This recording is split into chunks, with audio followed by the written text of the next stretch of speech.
अस्सलाम वालेकुम दोस्तों, मैं हूं अज़ीम महमूद और आप देख रहे हैं मिस्टर इंजीनियर। दोस्तों, आज की इस वीडियो में मैं आप लोगों को एफईटी के बारे में बताऊंगा।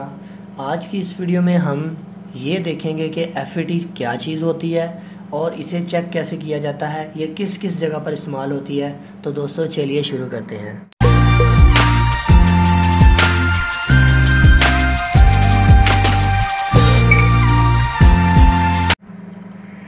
जी तो दोस्तों, जैसा कि मैं आपको पहले भी बता चुका हूँ कि ट्रांजिस्टर के बारे में मैं आप लोगों को बता चुका हूँ कि उसी की ये किस्म है। ये भी एक ट्रांजिस्टर है, मगर ये फील्ड इफ़ेक्ट ट्रांजिस्टर, इसे एफईटी इसलिए बोलते हैं क्योंकि ये फील्ड इफ़ेक्ट ट्रांजिस्टर होता है।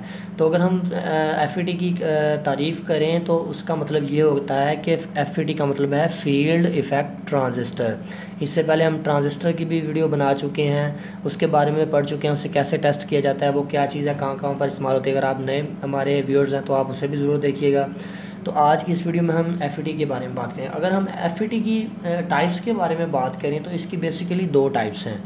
ट्रांजिस्टर की मुख्तलिफ टाइप्स थी, अब एफईटी की भी आगे से दो टाइप्स हैं। एक सबसे पहले नंबर पर आ जाती है जेएफईटी, ठीक है।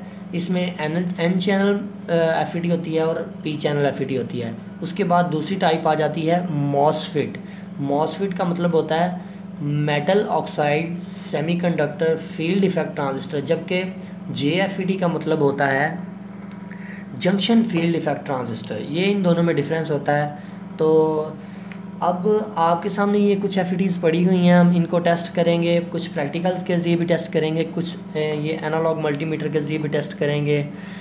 तो अब मैं आप लोगों को इसके इस्तेमाल के बारे में बताना चाहता हूँ कि ये इस्तेमाल कहाँ पे होती हैं। तो ये बेसिकली स्विचिंग के सर्किट में इस्तेमाल होती हैं, जहाँ पर आपने बार बार किसी भी सर्किट को स्विच कराना हो, ऑन ऑफ करवाना हो, ये उस सर्किट में इस्तेमाल होती हैं। ये उसके बाद आपके यूपीएस में इस्तेमाल होती हैं, आपके टीवी एलसीडी में इस्तेमाल होती है, आपके यूनिवर्सल बोर्ड में इस्तेमाल होती हैं, ये कंप्यूटर्स में इस्तेमाल होती हैं, लैपटॉप्स में इस्तेमाल होती हैं, चार्ज कंट्रोलर्स में इस्तेमाल होती हैं।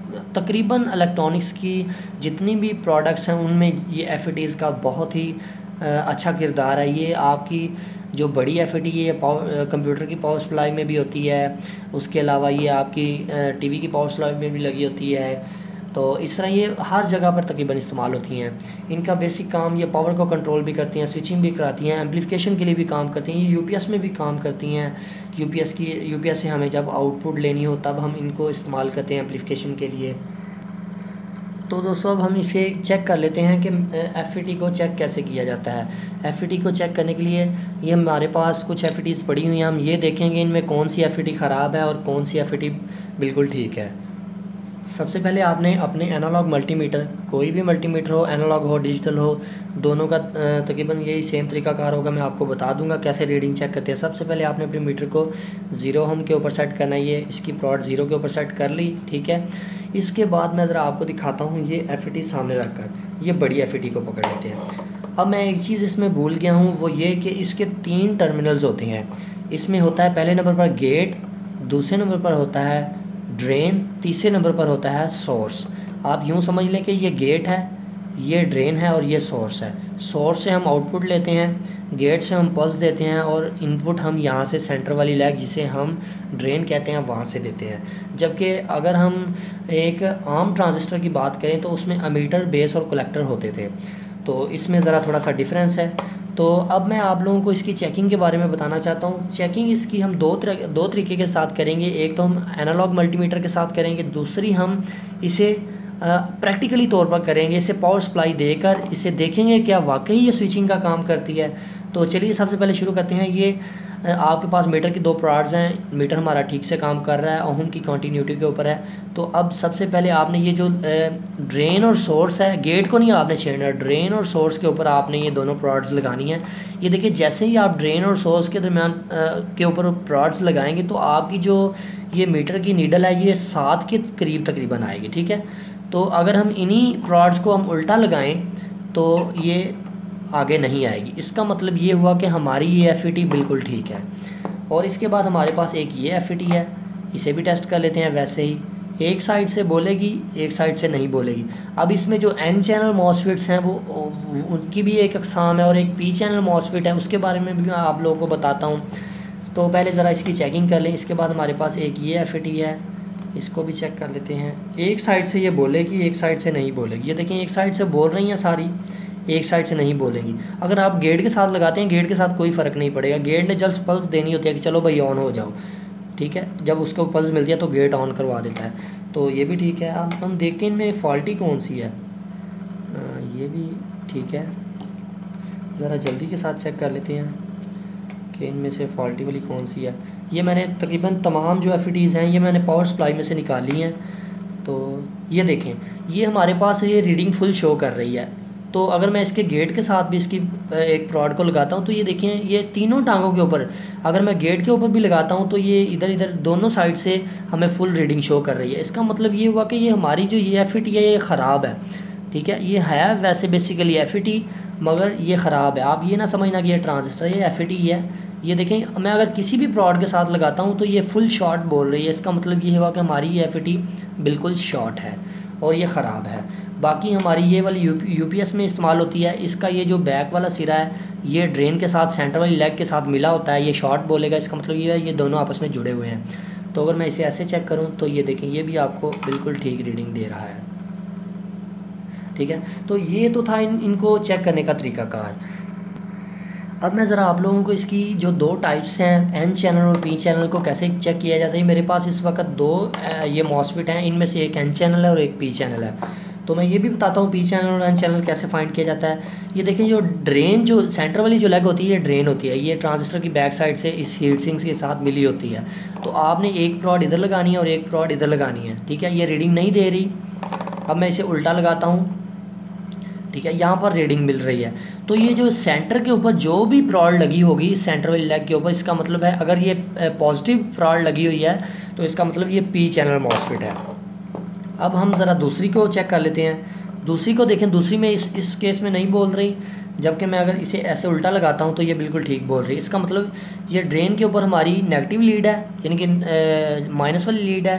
तो इसका मतलब ये N चैनल MOSFET है, ठीक है। ये तो इसकी दो टाइप्स थी जी। तो दोस्तों अब इसकी फ़ाइनल टेस्टिंग हम करने जा रहे हैं। फ़ाइनल टेस्टिंग में मैं एक मोटर इस्तेमाल करने वाला हूँ। इस मोटर के साथ मैं इन FATs के ज़रिए मैं मोटर को ड्राइव करवाऊँगा।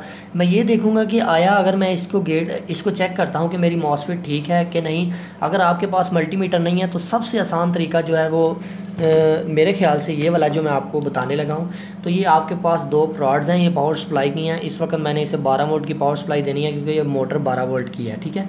तो अब ये देखें, ये N चैनल और P चैनल पे थोड़ा सा डिफरेंस होगा, वो भी मैं आपको बता दूंगा। ये आपने पहले पॉजिटिव को मोटर के पॉजिटिव के साथ डायरेक्ट लगा देना है। आपकी पावर सप्लाई मोटर की पॉजिटिव को लगाकर थोड़ा सा साइड पर कर दें। आपके पास दो प्रॉड्स बचती हैं, ये एक नेगेटिव है, इसको अगर हम इसके साथ लगाएंगे तो आप ये देखें मोटर चलना शुरू हो गया है, ठीक है। तो अब मैं ऐसा करता हूँ कि अपनी FAT को चेक करता हूँ कि FAT बिल्कुल ठीक से काम करती है मेरी कि नहीं।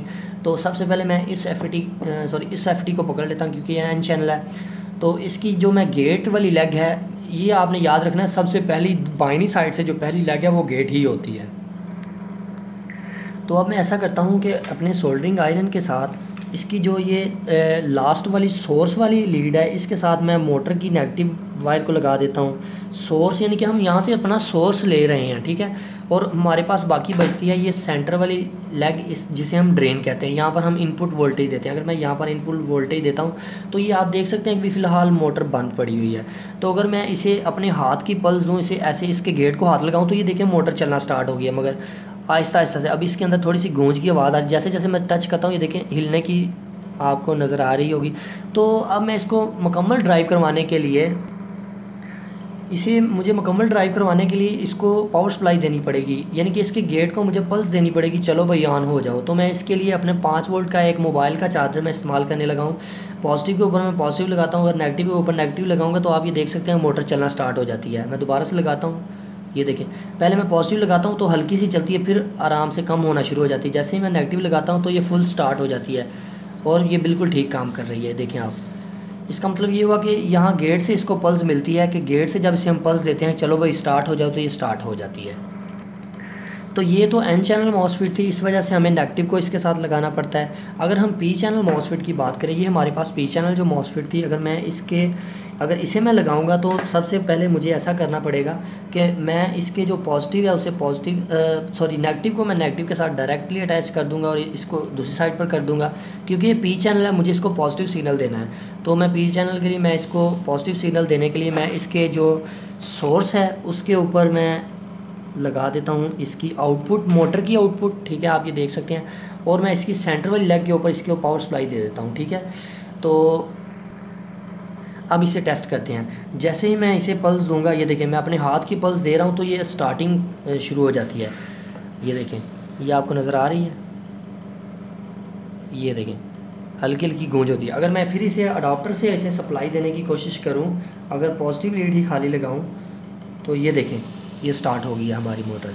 तो जस्ट मैं ये एफईटीज़ में थोड़ा सा फ़र्क होता है, ये मैंने जैसे ही इसे पल्स दी है ये स्टार्ट हो गई है। अब ये रुकने वाली नहीं है जब तक मैं इसे रोकूंगा नहीं। इसे रोकने का आसान तरीका ये है कि इसकी पहली वाली वायर और आखिर वाली वायर को दोनों को हाथ लगा दें, ये उसी वक्त रुक जाएगी, ठीक है। ये देखें रुक गई है। तो ये तरीकाकार था। दूसरा कि एफईटी को हम कैसे चेक कर सकते हैं, इसी तरह आप यूपीएस की एफईटी को भी चेक कर सकते हैं या किसी भी एफईटी को, ख़राब एफईटी को भी चेक कर सकते हैं। अगर मैं यहाँ पर ख़राब एफईटी की बात करूँ तो मैं ख़राब एफईटी का अगर मुझे पता करना हो तो मैं कोई भी यहाँ पर मोटर की जगह पर लाइट भी इस्तेमाल कर सकता हूँ। ये देखिए जैसे ही मैं लगाऊंगा किसी भी प्रोड के साथ ये फुली स्टार्ट हो जाएगी मोटर। जैसे ही मैं किसी भी प्रोड के साथ लगाता हूँ हमारी मोटर स्टार्ट हो जाती है। इसका मतलब ये हुआ कि हमारी एफईटी ख़राब है। तो दोस्तों ये तो था आज का तरीकाकार एफईटीज़ को टेस्ट करने का कि हम एफईटीज़ को कैसे टेस्ट कर सकते हैं। अगर आपकी यूपीएस की कोई एफईटी ख़राब हो गई तो आप उसे बाहर निकालें और मल्टीमीटर के साथ भी इस तरह बड़ी ही आसानी के साथ, बड़े ही आराम के साथ उसे टेस्ट कर सकते हैं। तो मैं उम्मीद करता हूँ आपको आज की एफईटीज़ को टेस्ट करने वाली वीडियो पसंद आई। अगर आपको आज की एफईटी वाली वीडियो पसंद आई है तो मेरी वीडियो को लाइक करें, अगर नहीं पसंद आई तो आप डिसलाइक कर सकते हैं। अगर कुछ सजेशन हो, कुछ बताना चाहते हैं तो कमेंट सेक्शन में ज़रूर बताएं। और इसी के साथ दोस्तों मुझे अपनी दुआओं में याद रखिएगा। अल्लाह हाफिज़। पाकिस्तान जिंदाबाद।